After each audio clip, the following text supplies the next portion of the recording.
체포라는 본문에 입각해서 베드로와 요한의 체포라는 제목으로 오늘 22절까지 말씀을 살펴보도록 하겠습니다. 이 4장에서 우리가 살펴볼 수 있는 5천여 명이 되는 이런 사람들이 주님을 영접함으로 말미암아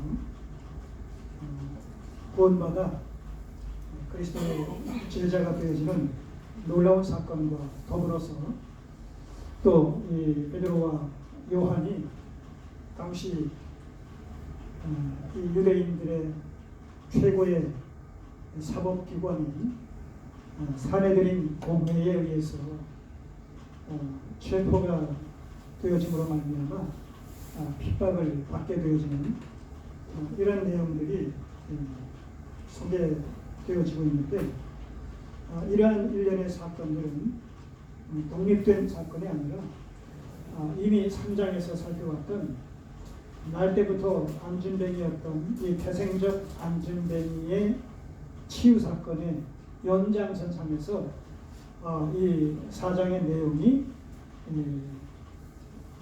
기록되고 있다라는 사실을 염두에 둘 필요가 있겠습니다.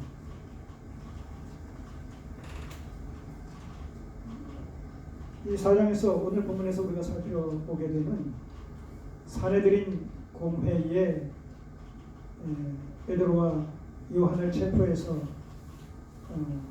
구금을 하고 또 핍박을 하는 이런 모습들을 통해서 우리는 베드로와 요한으로 상징되어지는 기독교와 이 유대의 최고 재판기관인 사법기관인 산헤드린 공회로 상징되어지는 유대교가 이제 서로 충돌하는 그 시작을 우리가 여기서 보게 됩니다. 이제 5장, 6장, 7장으로 넘어가게 되면 스데반의 이런 그 순교를 통해서 본격적인 기독교에 대한 이 유대교의 핍박이 심화되어지는 그런 모습을 보게 되는데 그것으로 말미암아 예루살렘 교회가 이제 뭐예요? 흩어짐으로 말미암아서 복음이 전 세계를 향해서 또는 퍼져나가는 그런 역설적으로 그런 계기가 마련되어지는 것을 보게 되는데, 이러한 그 기독교와 유대교의 극단적인 충돌을 절정으로 해서 그 시작이 여기서부터 4장부터 지금 시작이 되는 겁니다. 그런 면에서 오순절 성령 강림으로 말미암아 이제 창립된 이 교회가 이 산헤드린 공회원들에 의해서 처음 핍박을 받는 그런 모습이 오늘 본문을 통해서 확인이 됩니다. 그리고 이런 핍박의 어떤 성격이라는 것은 단순히 어떤 물리적인 외적인 그런 어떤 핍박이기 이전에 지금 하나님의 나라에 대한 사단의 세력들의 어떤 공격과 방해 공작이라는 이런 맥락 속에서 우리가 이 산헤드린 공회의 이 핍박을 베드로와 요한에 대한 핍박의 의미를 우리가 재해석해야 된다는 것이죠. 본격적으로 이제 초대 교회가 설립되어지고 그것은 동시에 하나님의 나라가 이 땅에 임하여서 부활 승천하신 예수 그리스도의 왕적인 권세가 지금 시행되어지는 것을 통해 가지고 안전례가 지금 일어나는, 그리고 구원받는 2,000명, 3,000명, 5,000명의 이런 그 수많은 사람들이 구원받는 역사가 일어나게 되는 배경이 그러한 것이거든요. 지금 하나님의 나라가 임했다는 거예요.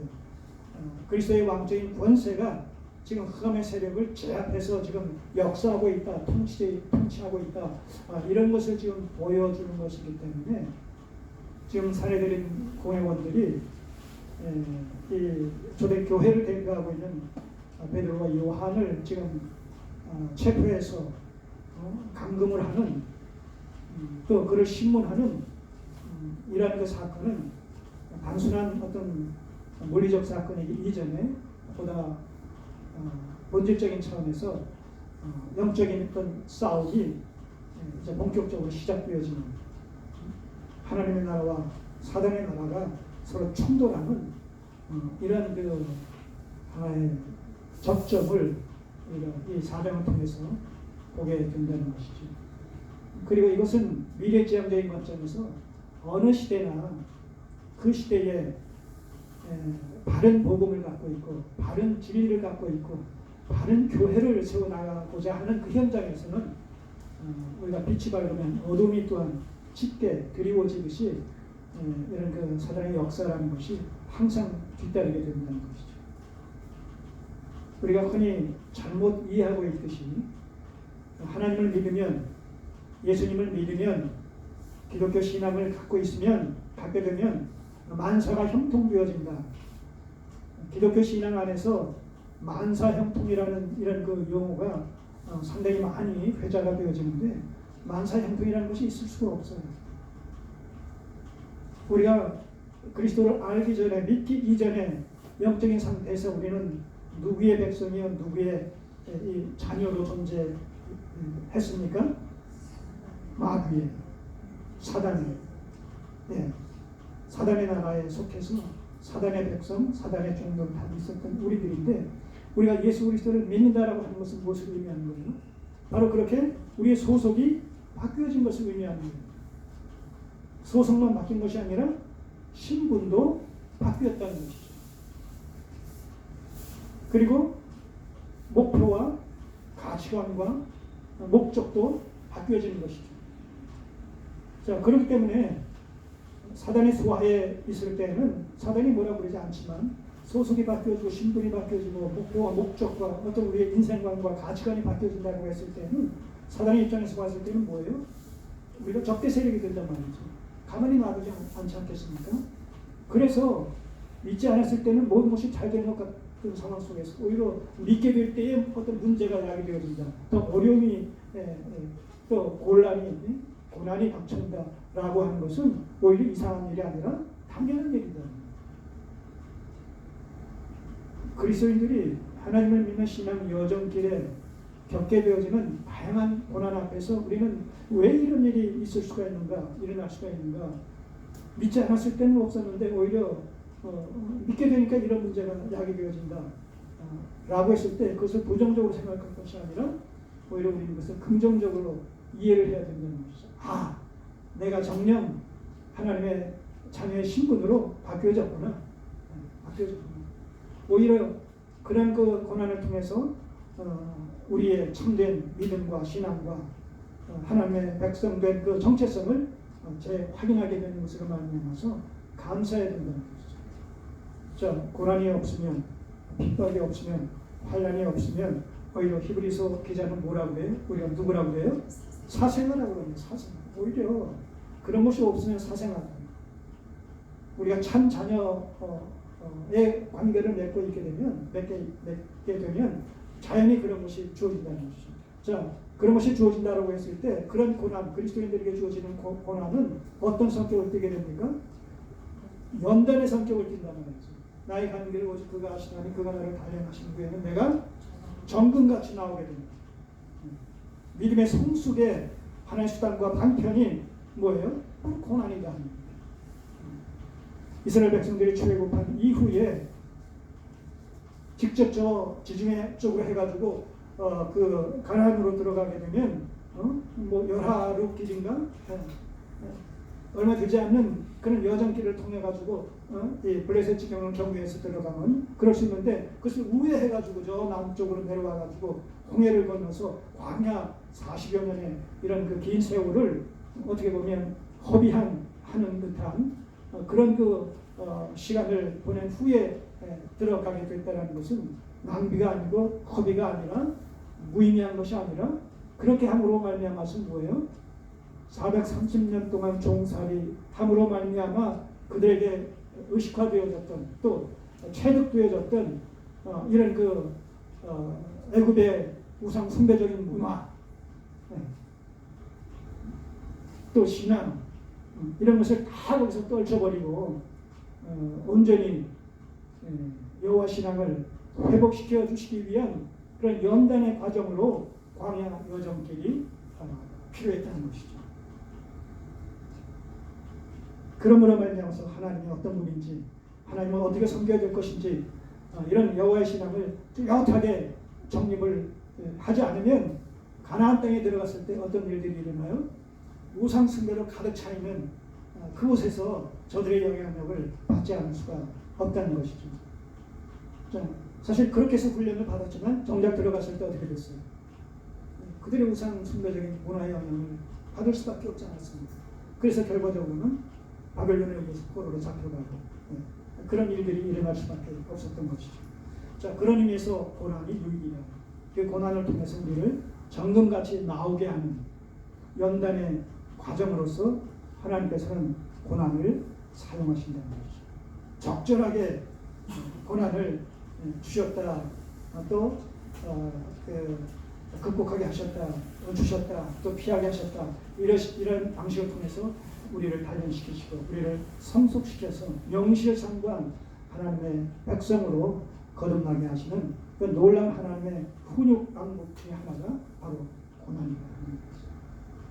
그래서 우리는 고난 앞에서 오히려 감사할 수 있고 기뻐할 수 있는 성숙한 믿음의 소유자가 되어야 되는 것이죠.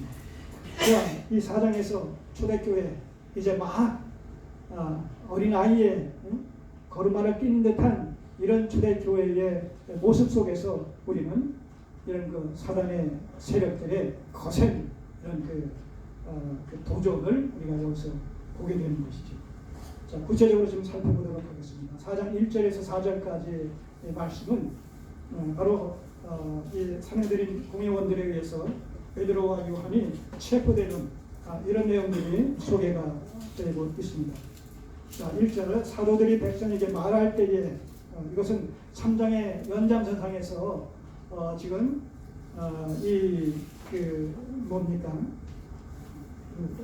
안진뱅이 날 때부터 안진뱅이의 이 치유 사건과 관련되어져서 사람들이 자꾸 그 영광을 베드로와 요한에게 사도에게 돌리려는 이런 모습들을 바라보면서 그게 아니다. 우리가 아니라 너희가 죽였고 하나님께서 살리신 그리고 지금은 승천하신 부활 승천하신 예수 그리스도를 하나님께서 영화롭게 하셔서 그 예수 그리스도의 그 왕적인 권세와 능력이 나타남으로 말미암아 이 일이 이루어진 것이다. 자, 이것을 일련의 설교를 통해서 지금 논증을 하는 것이죠. 그 설교의 연장선상에서 4장 1절이 지금 연계가 되고 있는 거예요. 사도들이 백성에게 말할 때 바로 솔로몬 행각에서 이 두 번째 설교를 하고 있는데 그 연장선상에서 백성에게 말할 때에 제사장들과 성전 맡은 자와 이 사두개인들이 이르러서 백성을 가르침과 예수를 들어 죽은 자 가운데서 부활하는 도 전함을 싫어하여서 이들을 체포했다. 다시 말해서 솔로몬 행각에서 너희가 베드로가 지금 설교하는데 이것이 지금 허락되지 않은 무자격자의 허락받지 않은 집회다 하는 얘기죠. 말하자면 신고를 해가지고 그 정부에서 허락이 되어져서 솔로몬 행각에서 그 성전의 한 부분에서 이제 그런 그 집회를 해야 되는데 이것은 신고되지 않은 그리고 자격 없는 이런 그 무자격자에 의한 이런 그 집회다. 이렇게 이제 저들이 평가를 한 겁니다. 그래가지고 그 관계되어진 이런 그 사람들이 달려와서 이제 그 설교를 막는 것이죠. 특별히 여기서는 두 가지 사실이 소개가 되는데 백성을 가르침과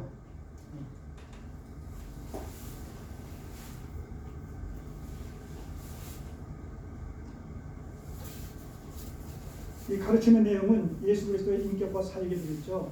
그리고 특별히 예수를 들어 죽은 자 가운데서 부활하는 도전함을 싫어하여, 자, 예수 그리스도의 부활을 싫어한다 라고 했을 때 특별히 이 사내들인 공회원들 중에서, 구성원들 중에서 이 사두개인들이 절대 다수를 차지하고 있고 또 가장 강력한 이런 그 권세를 거기서 발휘하고 있는데, 이 사두개인들의 특징이 뭐예요?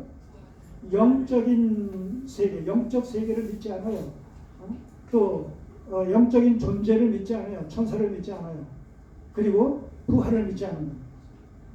이게, 그리고 모세 오경만 믿고, 모세 오경만을 믿고 다른 구약 성경들을 믿지 않는데, 그 모세 오경만을 믿는 그 가운데서도 영적인 세계와 영적인 존재와 그 다음에 부활에 대해서 저들을 믿지 않는 것이죠. 요즘으로 얘기하게 되면 자유주의 어떤 신학에 속한 사람들, 부유에 속한 사람들이라고 할까요? 아주 합리적인 사고를 가지고 그 신앙생활을 하는 사람들이다, 이렇게 볼 수가 있겠습니다. 어쨌든 그런데 바로 그 집회의 핵심이 뭐예요? 너희가 죽인 예수를 하나님께서 살리셔서 우리의 주와 그리스도가 되게 하셨다라는, 바로 이것이 핵심적인 그 설교의 주제가 아니겠습니까?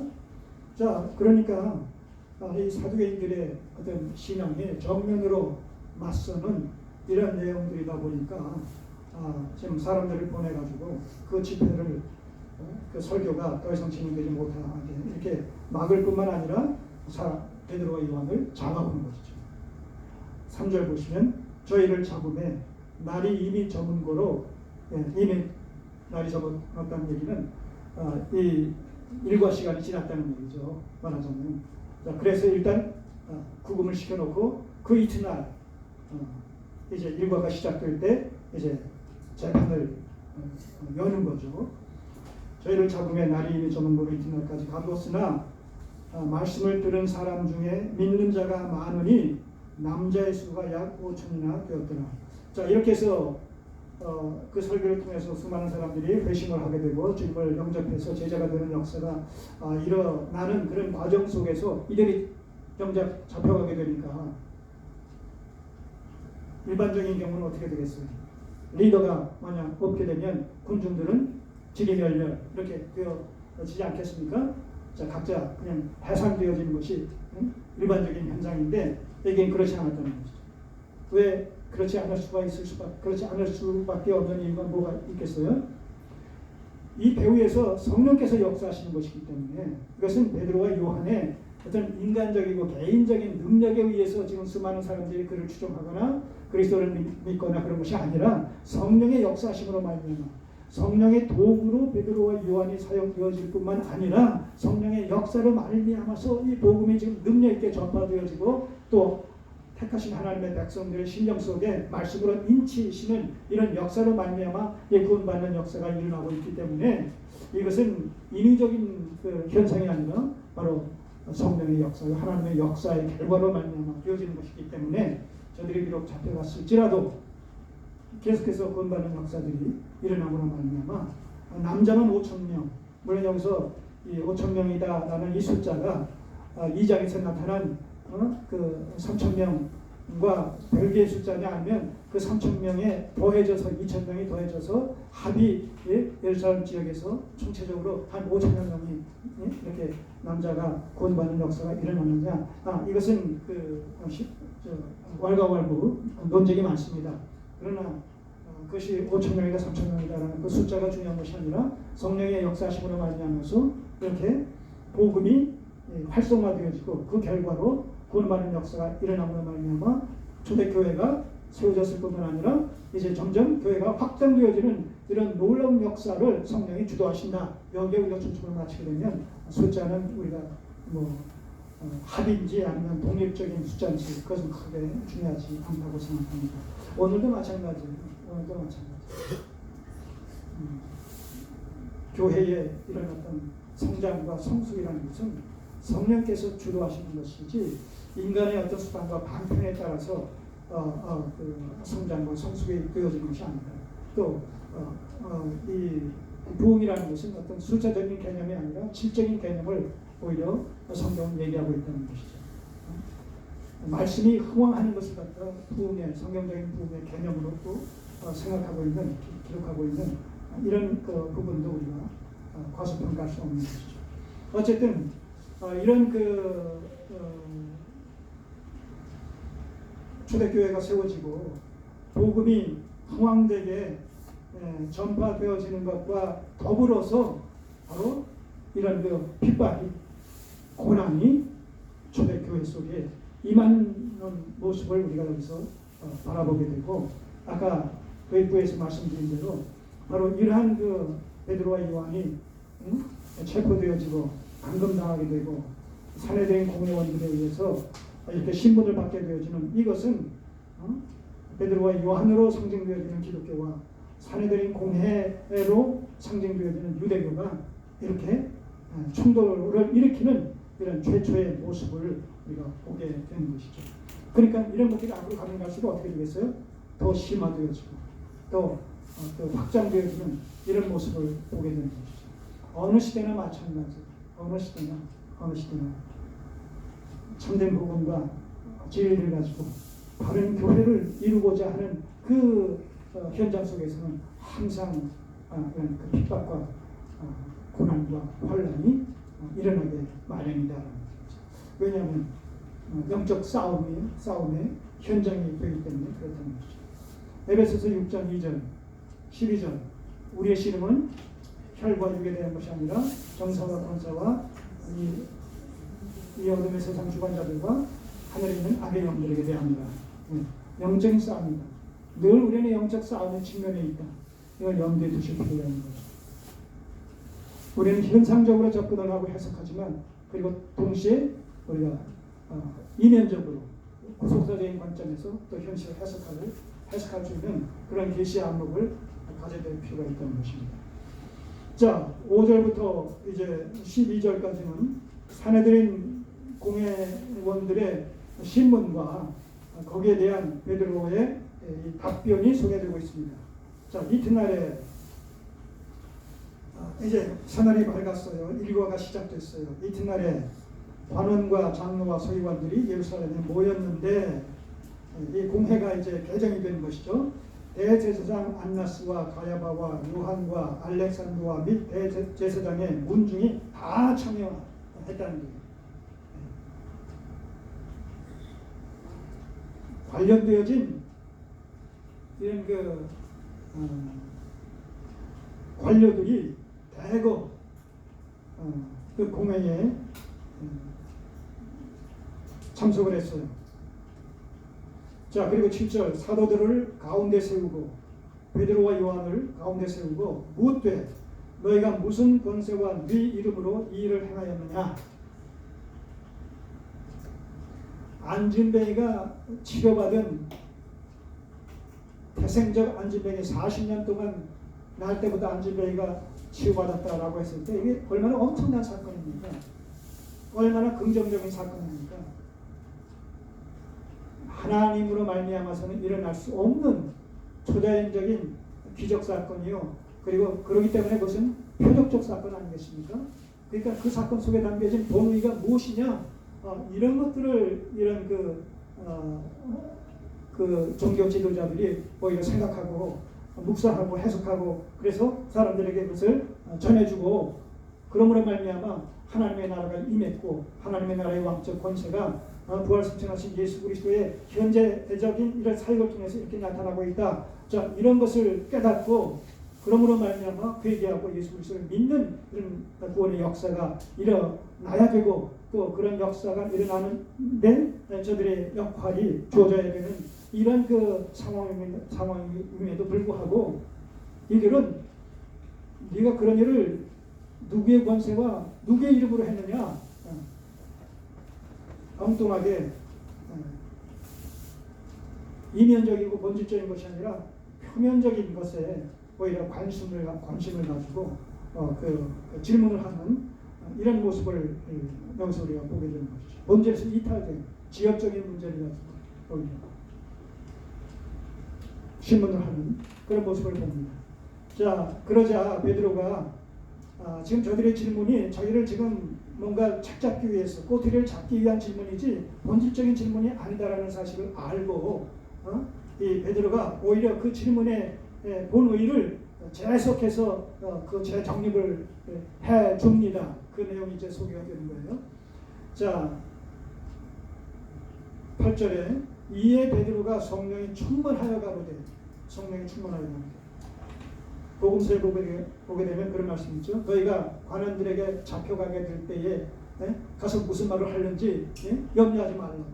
그때 그 상황에서 성령께서 너의 할 말을 내 입에다 주실 것이다라고 그런 말씀이 있지 않습니까? 예, 바로 그 말씀이 여기서 이렇게 응해지는 거예요. 성령이 충만하여 가지고 한때는 도망다니던 피해 다니던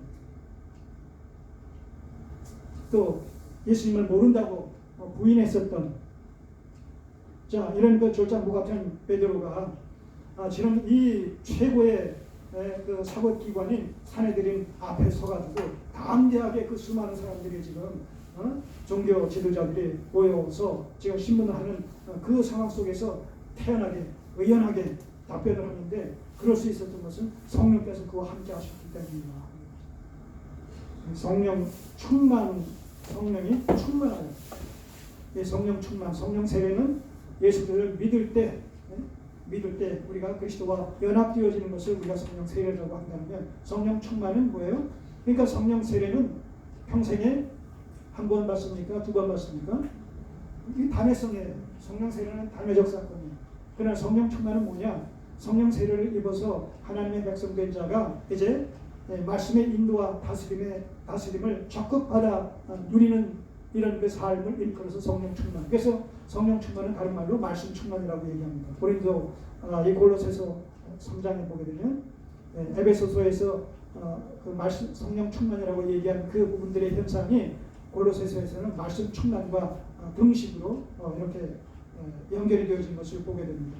그래서 성령 충만은 항상 성령은 그 진리의 영이시기 때문에 성령의 역사는 언제나 말씀을 하나의 도구 삼아 역사하시게 되는 것이죠.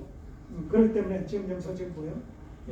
복음으로 전신갑주를 입고 있는 이런 상황 속에서 땅끝까지 이르러 정리되는 성령이 임하시게 되면 너희가 권능을 받고 이제 그 복음을 증거하게 될 것이라는 이 말씀이 이루어지는 그런 과정 속에서 성령의 충만함을 말씀의 충만함을 입은 이 베드로가 담대하게 지금 저들 앞에서 외치는 겁니다. 가로되 백성의 관원과 장로들아 만일 병인에게 안진뱅이 병인에게 행한 착한 일에 대하여 지금 그가 치유함을 받았다라는 것을 착한 일이라고 얘기합니다. 이게 말하자면 어떤 사이비 일성이 있는 것이 아니라 또 부분적인 치유가 아니라 온전히 그가 치유되어 구원받았다라는 것을 여기서 암시하는 그런 표현이죠. 이 착한 일에 대해서 이 사람이 어떻게 구원을 얻었느냐 하고 오늘 우리에게 질문을 하면 그러니까 이렇게 물어야 되는 거 아니냐 말이지. 왜 나 착잡기 위해서 왜 비비 꼬면서 이렇게 나에게 질문하느냐. 그 질문의 핵심의 요지를 분명히 해야 되지 않겠느냐 하면서 그 질문을 수정해서 지금 그 베드로가 정리를 해주는 거예요. 지금 만일 병인에게 행한 착한 일에 대하여 이 사람이 어떻게 구원을 얻었느냐 이렇게 질문을 해야 되지 않겠느냐라는 식으로 저들의 질문을 수정해가지고 보완해서 이렇게 다시 정리를 해서 얘기를 합니다. 하고 묻는다면 10절 너희와 모든 이스라엘 백성들은 알라 너희가 십자가에 못 박고 하나님의 죽은 자 가운데서 살리신 나사렛 예수 그리스도의 이름으로 이 사람이 건강하게 되었다. 자, 이 내용이 굉장히 중요한 거예요. 이게 단순히 질문에 답하는 것이 아니라 답하는 것뿐만 아니라 그 답변을 통해서 지금 저들의 무지함을 저들의 극악무도한 범죄함을 지금 여기서 뭐예요? 지적하는 거예요. 확인시키는 겁니다. 다시 한번 보시면 베드로의 답변을 10절 오늘 우리에게 질문하면 너희와 모든 이스라엘 백성들은 알라 너희가 십자가에 못 박고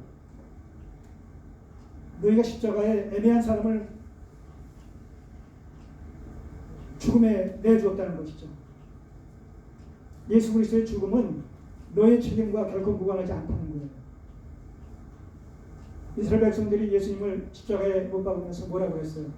그 죄과를 우리와 우리 후손들에게 내달라. 그러지 않았습니까? 예.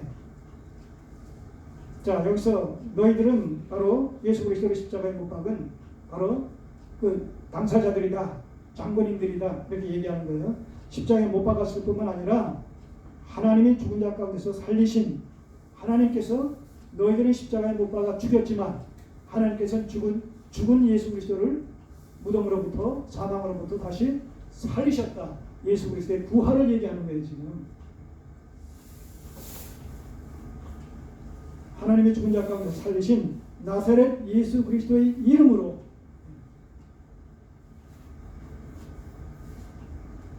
그러니까 나사렛 예수 그리스도는 너희들이 생각하듯이 무슨 나사렛에서 선지자가 나겠느냐라고 비아냥거리면서 조롱하고 멸시했지만 그 나사렛 출신의 예수 그리스도는 바로 죽은 자 가운데서 하나님께서 살리셔서 우리 모두의 주와 그리스도가 되게 하신 바로 그분이시다 하는 거예요. 메시아 당사자이시다. 그런데 너희가 그를 죽였으니 너희 죄가 얼마나 극악무도하냐. 어찌 사함을 받을 수가 있겠느냐. 정죄를 한 거예요. 오히려 그들을.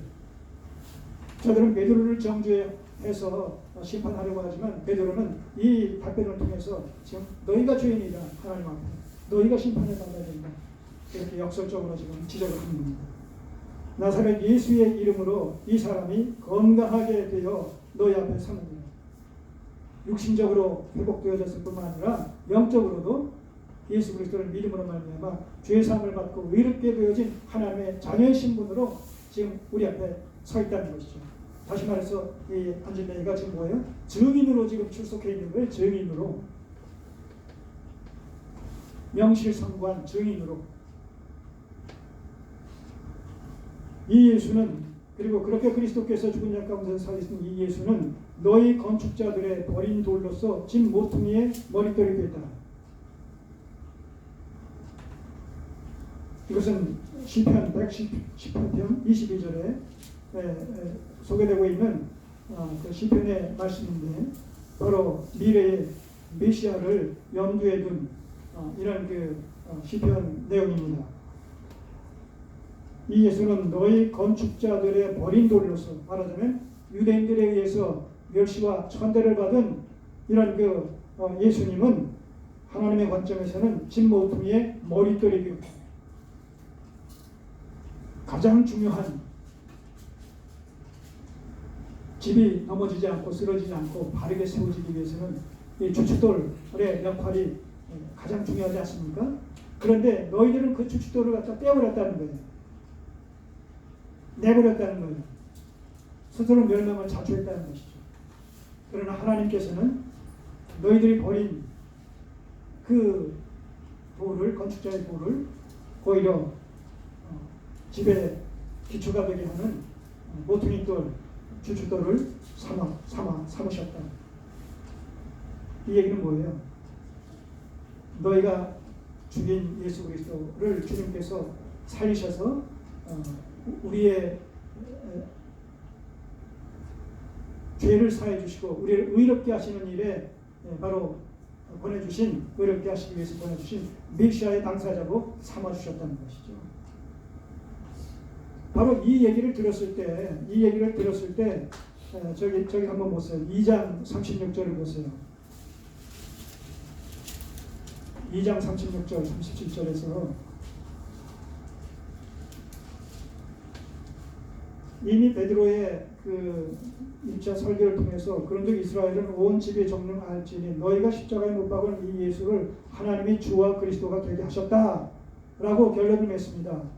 자, 그러자 37절 저희가 이 말을 듣고 마음에 찔려서 베드로와 다른 사도들에게 물어가로되 형제들아 우리가 어찌할꼬 하거늘 베드로가 가로되 너희가 회개하여 각각 예수 그리스도의 이름으로 세례를 받고 죄사함을 얻으라. 그리하면 성령을 선물로 받으리라. 이렇게 해서 이들은 어떻게 됐어요? 구원받았단 말입니다.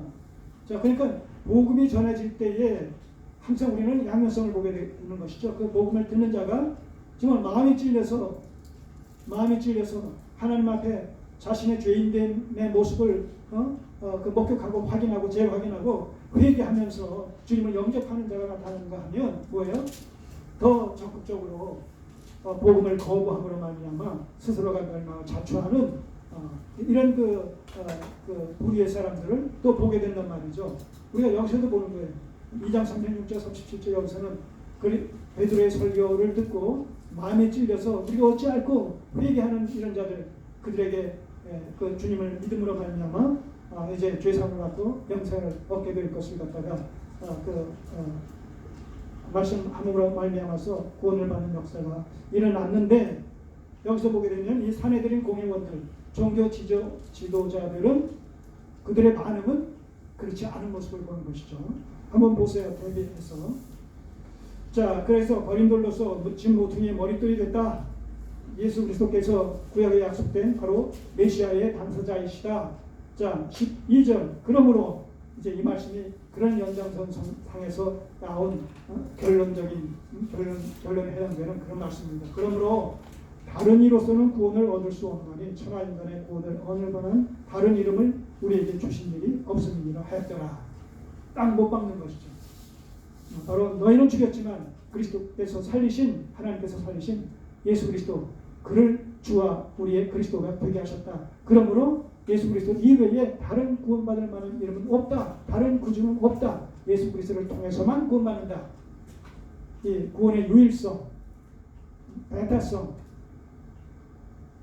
이런 것을 강조하면서 예수 그리스도만이 우리의 유일한 구주가 되신다. 그리스도가 되신다. 라는 사실을 여기서 못 박습니다. 자, 그러자 이제 13절부터 22절까지는 사내들은 공회원들이 이제 잠시 휴정을 하고 비밀리에 자기들끼리 어떤 논의를 한 끝에 어떤 결론을 내리는 내용들이 소개되고 있습니다. 한번 보시죠. 13절이야. 저희가 공회원들이 베드로와 요한이 기탄 없이 말함을 보고 그 본래 학문 없는 범인으로 알아